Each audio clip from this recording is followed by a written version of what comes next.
We've talked a little bit about the different aspects of the Purba, the Kila, the peg that's used in different rituals and used by different deities, but predominantly Vajrakila of Buddhism and Purba Drukse of the Bun religion.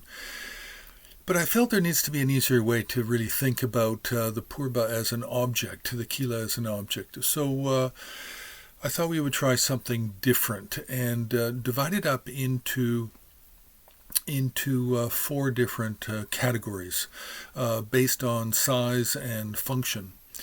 So the four categories are basically simple design and personal use. Second is decorative design and ritual use. The third is performance and dance, and the final category would be decorative and display.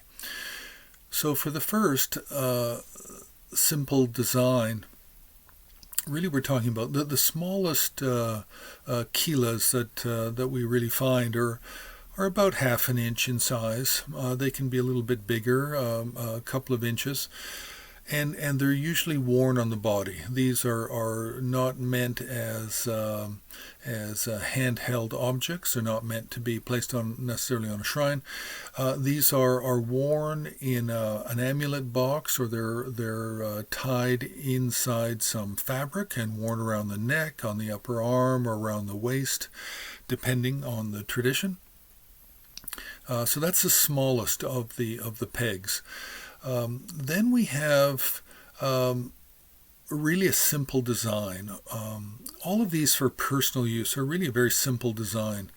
And they're usually just the three blades at the bottom of the peg, and then the shaft.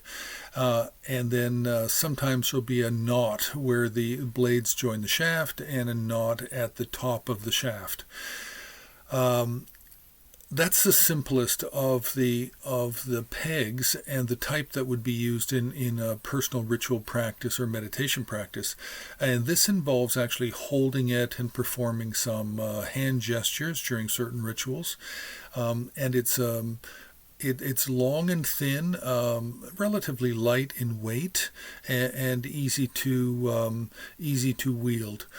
Now, so the very simplest has no faces. It's just simply a shaft and the three blades at the bottom.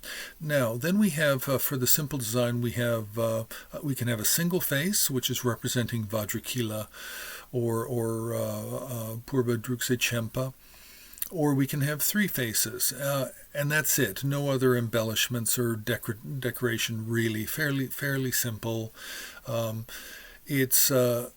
It's really meant to be used. It's meant to be handheld. Sometimes these personal pegs are tucked into the sash or one's belt, and they're carried. We have several famous people, such as the fifth Dalai Lama, who are known and often depicted in painting and sculpture wearing the peg tucked into his belt sash. So now, not all purbas are made of metal. The very best metal is said to be meteorite, but otherwise, mostly they can be made of bronze or copper, and then some are made of wood. It all depends on the ritual text that's stipulating what practice it is, or what activity within a practice the peg is being used for. So there's many different types.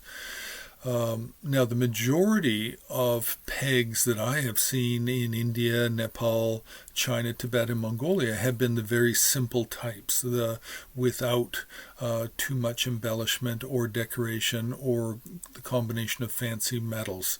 The highly prized ones for practice are the very simple meteorite iron pegs.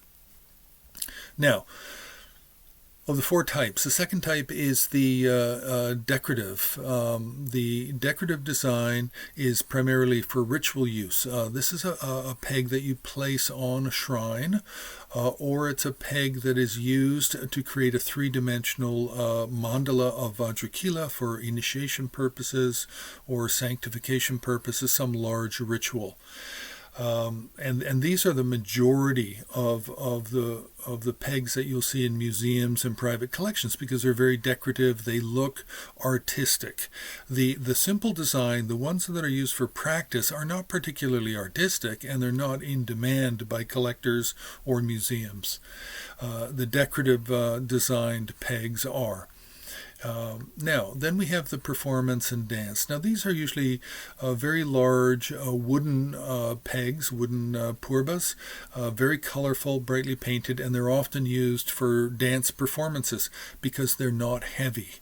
The wood makes them quite light, and they can be carrying them and dancing with heavy costumes at the same time.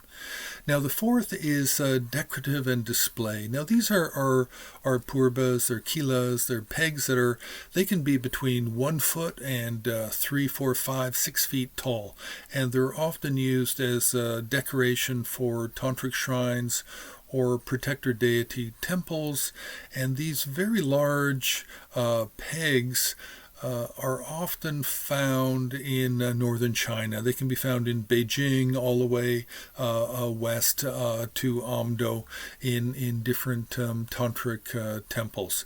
So these are the four ways of looking at pegs based on size and based on function.